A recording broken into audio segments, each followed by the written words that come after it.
Et si les Rwandais se sentent gênés dans leurs intérêts, ils utilisent les Congolais pour nuire aux autres Congolais. Et c'est connu. Et pour que cette question soit, cette hémorragie soit définitivement arrêtée, c'est un acte d'engagement.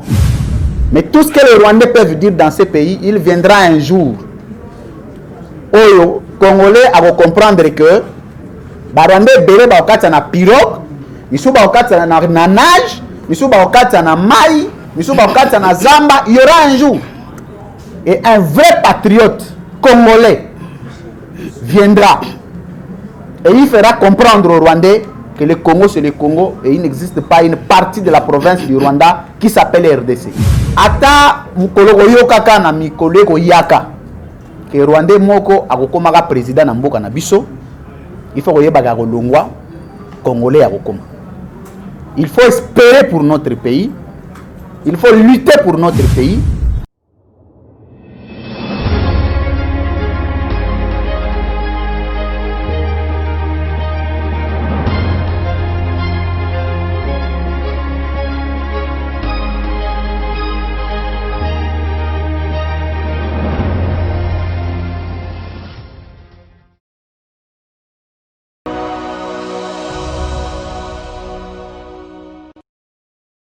Et si les Rwandais se sentent gênés dans leurs intérêts, ils utilisent les Congolais pour nuire aux autres Congolais. Et c'est connu. Et pour que cette question soit, cette hémorragie soit définitivement arrêtée, c'est un acte d'engagement. Et c'est ce que l'école de communicateurs, ma structure, ma force, se repose sur ce que nous appelons la révolution du Congo. Ça doit être resté comme ça. Vous allez déjà scellé à partir du moment où il y a une main noire rwandaise. Mais ndeko kalafa inga na amuto bitumba. Nga na li mobundi yo peno yebi. Il faut que yebelo moko que lutte ezali problème ya espoir, c'est un problème spirituel té. Que il faut tia foi. Faut que ça la dissociation entre makambo etali nzambe ya foi na makambo etali bitumba ya yo moko. Il faut comprendre que peu importe ce que les gens peuvent dire, ce sont des humains. Seul Dieu, quand il te dit, c'est qu'il les sort scellés. Mais tout ce que les Rwandais peuvent dire dans ces pays, il viendra un jour où les Congolais vont comprendre que les Rwandais belé bakati na pirogue, misu bakati na nage, misu bakati na mai, misu bakati na zamba, il y aura un jour. Et un vrai patriote congolais viendra et il fera comprendre aux Rwandais que le Congo c'est le Congo et il n'existe pas une partie de la province du Rwanda qui s'appelle RDC. Mais dans ce stade tozali l'espoir parce que le message est adressé à mon konzamboka congolais. Total ici. Exactement que tout ça la débat ya balabala que tozolo makambo so ya na mutu na biso. Total ici. Et que difficulté et justice congolaise ezali nango pona ko tiandeko Pascal Nyembo na boloko etalisami ezali mena kit ya justice na mokonzi ya mboka na bakambi oyo bakokamba mboka ba décider batala parce que nous avions fait constater la chose et nous restons dans l'observation de la suite. Mais tokokanga maboko te parce que oyo ezali conférence de presse. Mais tu as une activité et contrôler. Nous allons faire des choses, nous avons le droit de marcher pour ça. Nous ne ferons pas la rébellion, non. Dans notre pays, dans notre Congo, nous serons capables de descendre dans la rue, d'aller dire à notre chef de l'État, par un mémo, l'ensemble d'activités d'abus, d'excès de zèle, de dérapage, na niveau ya justice, na niveau ya politique, na bato bako kanisa ete mandat oyo mokonzi mboka pesi bango ezali ya 18 ans, to ya 20 ans. Mais ezali ya 5 ans renouvelable une seule fois. Donc ceux qui mokonzi mboka fait c'est que ya kobima susu na 2023, je ne sais pas la magie politique, mais ekozala 5 plus 2, ça fait 7. Et c'est lui. Le reste ekozala mutu musu ekozala ngai na 2028, donc à la fin il faut koyeba.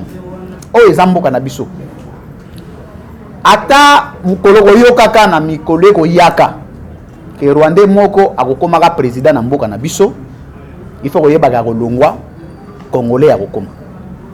Il faut espérer pour notre pays, il faut lutter pour notre pays, parce que zali kapata ya maître Pascal oto mususu oyo balobelaka te, oyo bato bazali na capacité ya se tenir devant la caméra te. Eza combien? Ba congolais bazokangama combien? Oye kaka po na cash ne batio na makala combien? Combien de congolais oyo bazoboto la biloko na bango? Vous voyez en général bâtonner ba pneu ya mutuka mutu. Combien si on mona mutu un général a apprécié que nos copines na ye mutu te la zo zoyer atindi ba policier bake bakangi akota makala parce qu'on a batako bela été. Combien? Voilà pourquoi quand il y a maître Pascal les alliés juste illustratifs, c'est une façon de dire qu'il y a beaucoup d'abus au Congo et ces abus là seront dénoncés et continuellement dénoncés, et s'ils ne prennent pas fin, il faut vous rassurer que nous avons répété que nous avons dit que 2028 les alliés année il y a redéfinition il y a RDC. Définition il y a liboso to la devise à liboso to la pour na Congo. Les alliés tant on a comment président, il faut code d'éthique et déontologie politique. Il y a des bébés qui sont politique. Parce que politique a place, au lamour na tongo, na musala na yo, au gagné, aux maçons, aux la maçonnerie, aux mécaniciens, aux la mécanique, aux comme politicien. C'est le mot qu'on a un monde de recevoir batuni, on s'ala nos politicien, profession. Ma place, monsieur, ça l'a raté.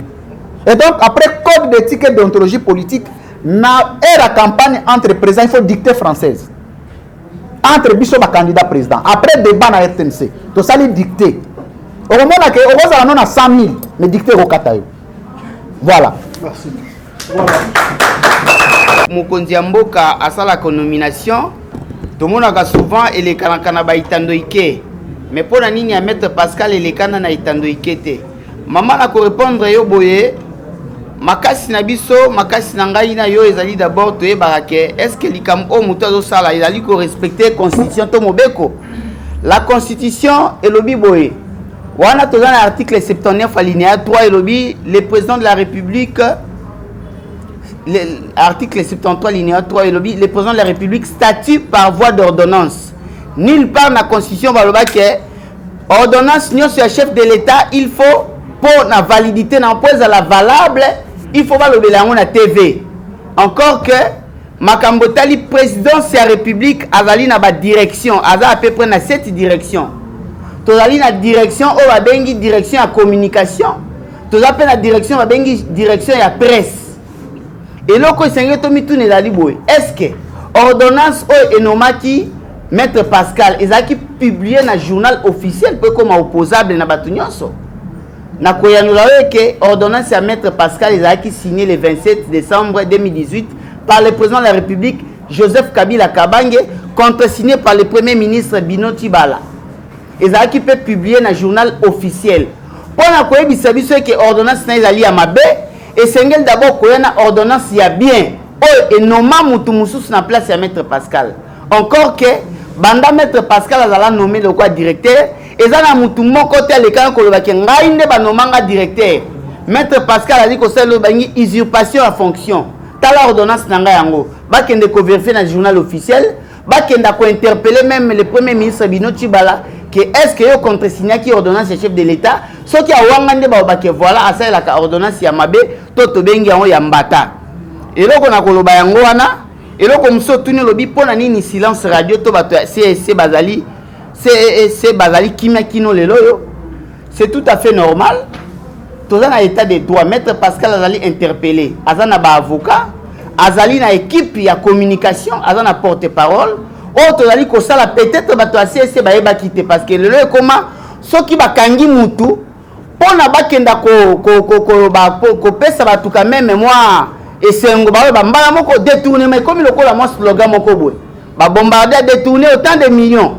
Mais tant que l'andela ndeli kambatu ba oyeba batu musu ba banga na bango toyoki ka détourner 100 millions à détourner boy mais loko to ça lokola tout congolais a droit à l'information conformément à l'article 24 de la constitution to pesi bino la bonne information peut-être ba agent ya centre d'expertise à l'issue à conférence oyo ba koyi kozwa idée à ko sala to peut-être ba déclaration musu parce que directeur na bango azali injustement poursuivi azali arrêté arbitrairement. Oui, un élément complémentaire, pardon, quelques secondes. maman ato moni jour moko bato a CSC nyonso balobi ke maître Pascal asali mabe hein? Il faut pas kokamwa parce que moni bato balobaka Yesu nde ba condamné ye Barnabas batika ye bazaka belé mais bazaka na raison te. Donc il faut pas suivre la masse. Ato moni bato nyonso ya balabala babimi balobi maître Pascal a détourné. Il faut pas quand ça na raison. Mais il faut devant ba juge place maître Pascal Azali et devant magistrat bala qui ça. Ceux qui magistrat sont incapables à remettre ordonnance mususu. Malobi ngana sont incapables ya ko mapper mutoyo, ceux qui na mapper na za injuste. Attaque 80 000 personnes ya monde baye. Malobi que non, ça la ordonnance mususu. Ozoma la vérité aux à la côté ni. Merci. Voilà, je crois que, mesdames et messieurs,